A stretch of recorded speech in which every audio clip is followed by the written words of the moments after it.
Hey guys, this is Andy McCann. Welcome back to another episode here on Fitness, Food, and Finances. And today is the day we go through the at-home test and assessment for nutrition, sleep, health, and fitness, and all this. Are you actually as healthy as you think you are? So here's the premise. I've got a lot of buddies that are in the age around 50 because that's how old I am. And I look at them and say to myself, oh, dang, they're in trouble. They look at themselves and say, no, I'm totally fine. I've had some of my peers come to the gym with me or do a thing with me or just go on a walk or a hike with me. And they're like, damn dog, I can't keep up. And you're like, of course you can't. I've been doing CrossFit for 20 years. Do you think we're even? I may look like a small little punk, but oh, I am a small punk. I'm only like 5'8" and about 160 pounds.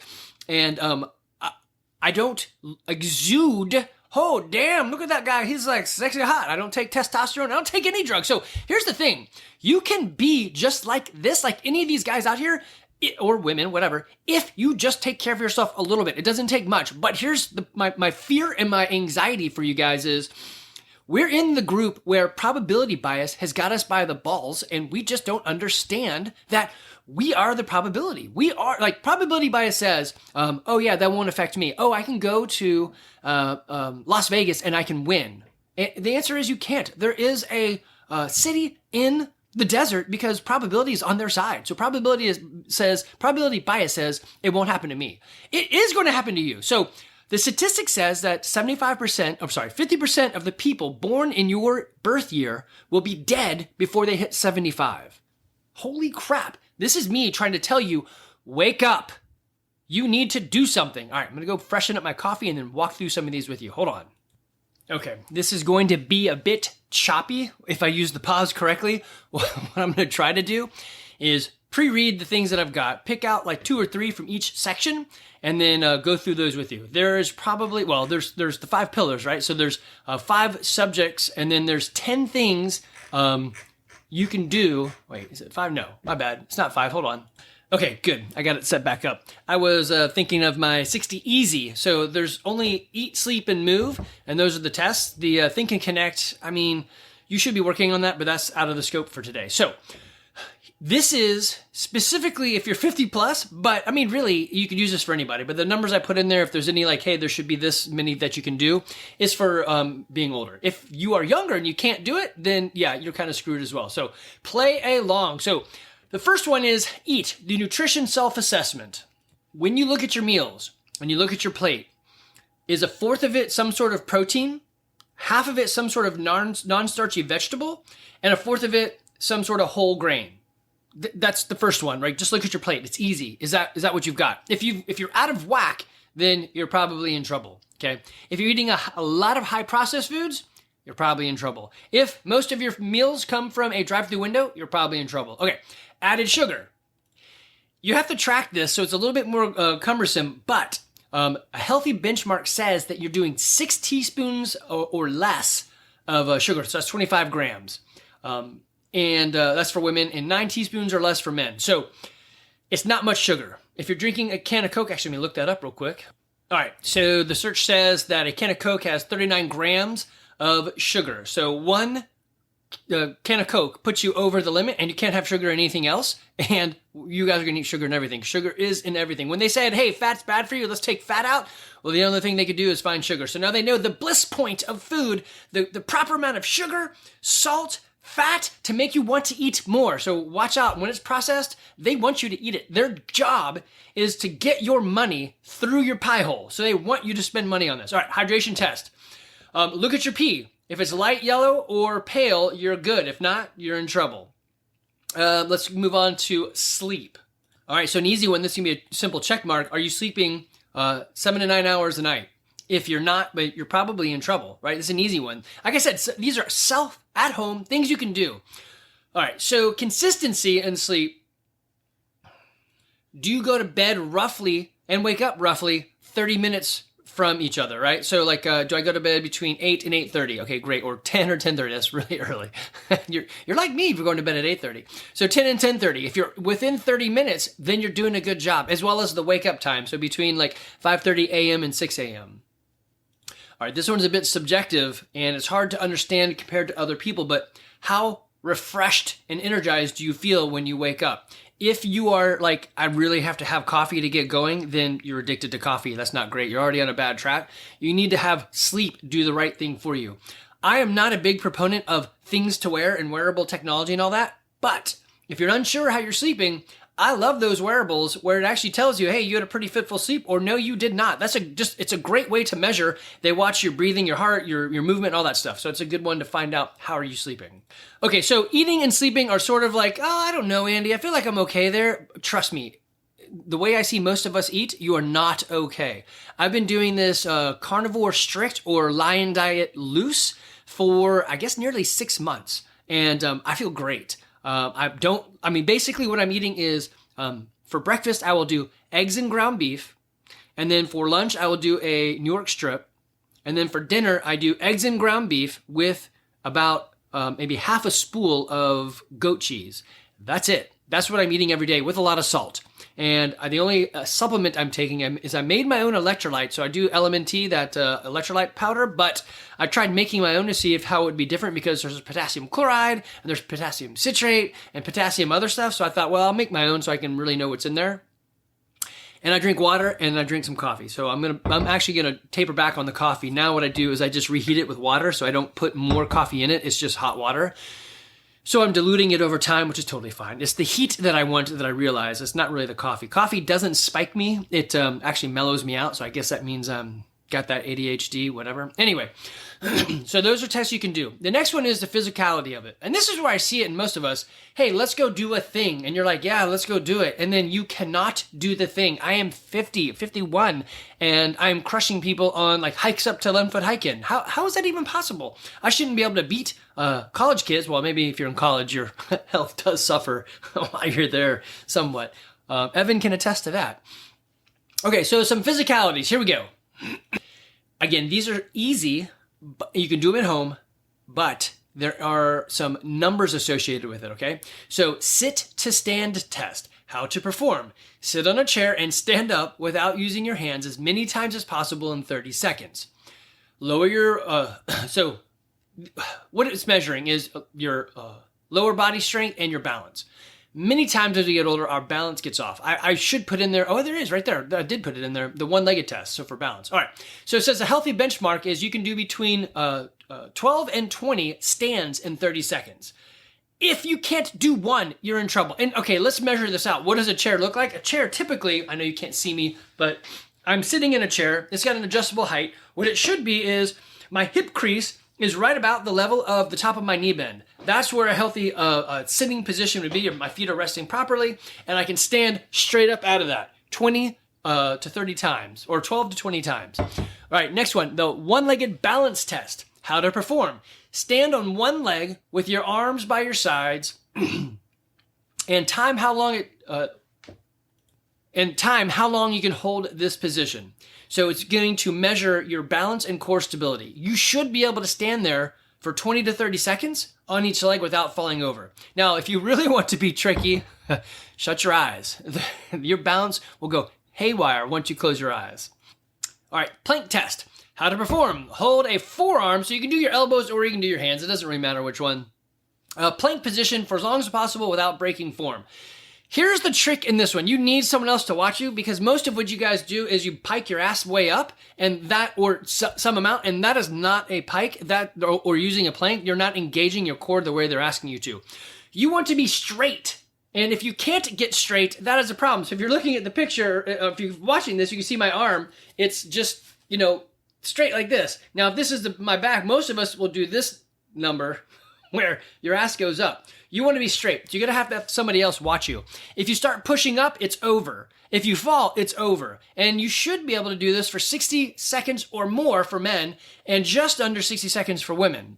I mean, really, I think a women's core is going to be typically stronger, but there we go. Okay, next one of my favorite, and I just had one of my buddies do this at the gym. He's like, I can't squat deep anymore. I've lost that. And I was like, I don't think you've lost it. Let's try using a door jamb or a bar to see how low you can go. And he's like, holy crap, I can still do it. I just don't have the balance for it. I'm like, that's right. Okay, so it's a deep squat test. How to perform. Squat as low as you can while keeping your heels on the ground and arms outstretched forward. So basically your arms give you that balance. I would even say If you need a door jamb, you can use that, see how low you can go.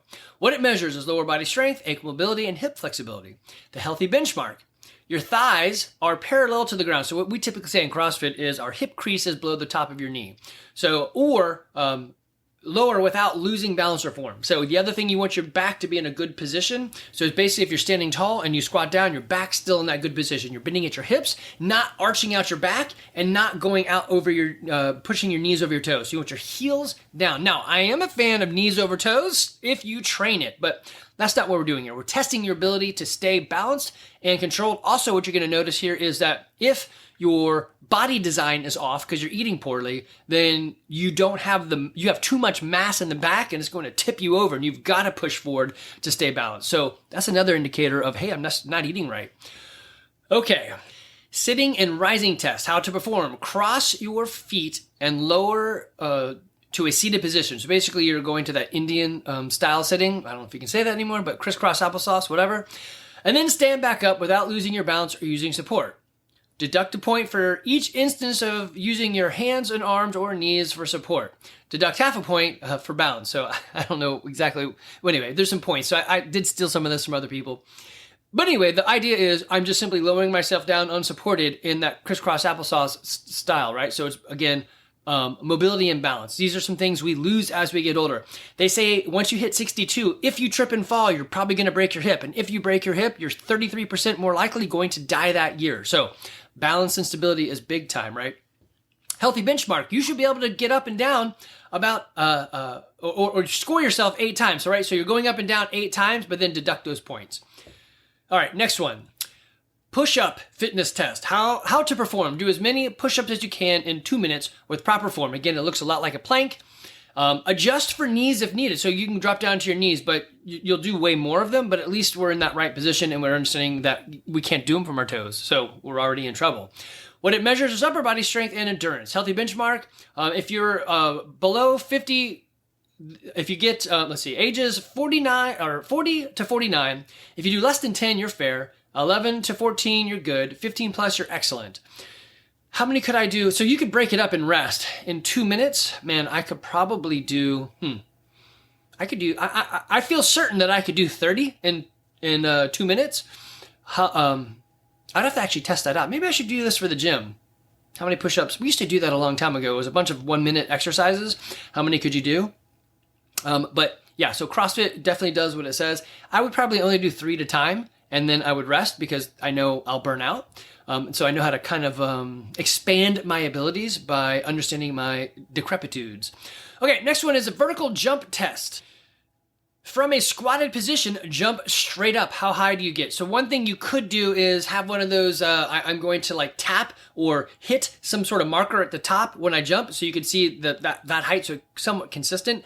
Or if you're good, you can jump and use your eyeballs to say, hey, what did I see? Like put some markings up and did my eyes reach that? Or have somebody else to kind of see you.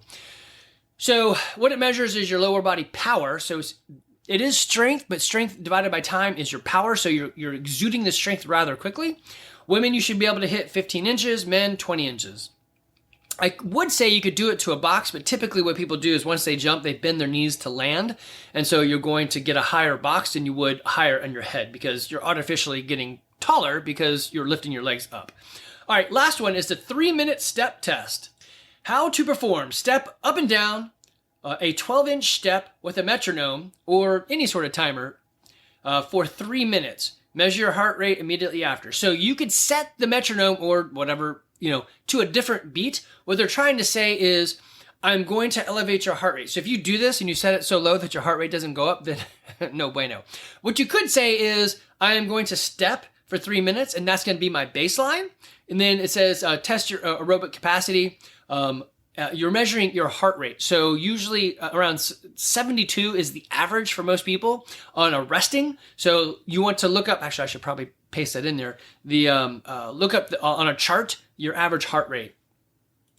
As I pull up the heart rate charts, it is so all over the map, that it's going to have to be very independent. So I'm going to ask you to Google yourself. So put in your age, put in your resting heart rate, and then go do this for 3 minutes and put in that heart rate. And then also, how long does it take you to get back to your resting heart rate? And then you're going to have to Google your own specific. I've looked some up and they are literally all over the chart. So they're like, hey, if you're 50, it could be between 85 and 45, but it should be 85% of your, something of your resting heart rate, or not 85%, because that would be right, the wrong direction, but like 185%. So you need to look that up and then count your own resting heart rate and kind of figure out where you are for this, because it's going to matter on that test. But here's an easy one. If you try to step on a consistent metronome for 3 minutes and you cannot, then you're in trouble, right? These are some easy things you can do at home to find out, am I screwed? Here is the unfortunate answer. Yes, for many of you. It saddens my heart when I see my people and they don't even know. And I don't tell them, because I stopped solving people's problems unless they ask. Nobody wants to hear, hey, you're in trouble, you should probably do something. I'm doing what I can and offering solutions, like freebies, like, hey, if you're in my men's group, come to the gym with me for a month. Let's see how it goes, right? Some of them took me up on it and they're like, dang, I'm out of shape. Some of them are like, nah, I'm good. I know, well, even all over the place. You can kind of look and tell. And when we hit this weird age of 50, we're like, okay, our kids are kind of older. I have time to do something for myself. This is a great time to reinvest into your health and fitness. Okay, I know many of us haven't. The other one that really sparks my heart of joy is when I see young dads come into the gym. They're like, hey, my wife just had a baby and I want to be around. I'm like, that's exactly it. The reason why I do what I do is I want to be healthy and fit enough to coach my kids in soccer. What does that look like? Well, it looks like what I look like right now. It doesn't, I have to be, well, they have to like me, right? Otherwise I'm not their coach. And I have to be physically fit. I have to be trim. I have to have energy. I have to have some strength. I got to have a good mind, because I have to coordinate a team and program practices. So all of this is going to go into it. I'm going to copy and paste this. It's in a Google Doc right now. I'll put it in the show notes. It'll be on the podcast and YouTube, and you can go through it. It's not hard. It's an easy self-assessment. Where do you stand? Unfortunately, 99% of you that do this are going to be like, I'm screwed. Yes, you are. If you don't do anything. The great news is you can do stuff. Here's another great piece. If you're like 85 and you're like, well, I haven't really done anything. I'm 85. Still do something. Here's the other one. You're at 85, you don't really have that many years left anyway. You don't have to do too much, but you can take a lot of medical advantages that I just wouldn't take right now. Like, take some testosterone, take some hormone replacement therapy, because you're 85. What is it going to matter really anyway? If you haven't done anything, get all the help you can. Why not, right? If you've got money, then you can do some other things like this blood cleaning thing, this machine. I love it. I love the idea of it. A little scary, but they take your blood out of your body, run it through a machine, and bring it back in, and it basically blows ozone and other to trap all of the junk, to get it out of your blood. And if you go and look it up, you'll see pictures of people's blood going back in, looking great, and the stuff that's coming out, you're like, what the hell? That was in their bloodstream. That is just disgusting. Most of us probably can't afford that. So this is why it's fitness, food, and finances, because if you have finances, you can do things for your life, and that'll really help out. All right, guys. Hey, I'm Andy McCann. I own CrossFit Garage down here in Woodstock, Georgia. If you're local, come to us. I'll help you. If you're not local, I have got garagefitness.online. Right now we're doing alpha memberships, so you can get it as many times as you want. It's a 2-month free membership. Get it, for a year. I don't care. You can help us build this while I help build you. We use Brandon Phillips and his programming. Why Brandon Phillips? Because he's freaking awesome. He's just like us. And I would use that programming in my gym, except we utilize the tools that CrossFit puts in place in the programming a lot. And so until everybody, even me, is comfortable recreating all of those tools on my own, I can't go down that road. We lean on the expertise of CrossFit tremendously. There are some things when we program CrossFit that I'm like, but for the most part, if we simply do what they say or follow a program and we're consistent, it's going to work. Brandon adds a bit more, less of the McCann not less, like maybe one day will be not a Metcon, it's just completely out, and it is just a strength day, and he requests people stay longer. That's the problem with strength days. If you really want to do it right, you need more than the 60 minutes we give you, but everyone knows that a class is 60 minutes, so we're trying to work within those those time frames. So this is why CrossFit really works. CrossFit is the minimal time investment for a maximal output. I mean, it's legit. I can do 24-hour races in the woods doing CrossFit. This is all I've done. My buddy, he does the standard training. Okay, so we got that for you. You can find us also, find that on Garage Fitness Online on the website. Oops, it's gone. There it is. Garage Fitness Online on Facebook. We got the Carnivore Challenge kicking off. If it's too late and you're like, I missed a carnivore, that's okay. When you sign up, there's an opportunity to do a one-on-one. You can actually just buy the one-on-one and do it anytime you want, so it doesn't have to be now. I got 60 easy for you. If you don't want to do any health and fitness, you just want to try some stuff on your own, this is 60 easy things you can do. I'll put it in the doodly-doo in the show notes. I think that's probably all I want to show you for today. Guys, you don't have to do this alone. This certainly helps when you have a friend. I can be your friend. Well, sort of your friend or something. I want you to be healthy and fit. Take the test. Find out where you are. Fix it. It's not too late.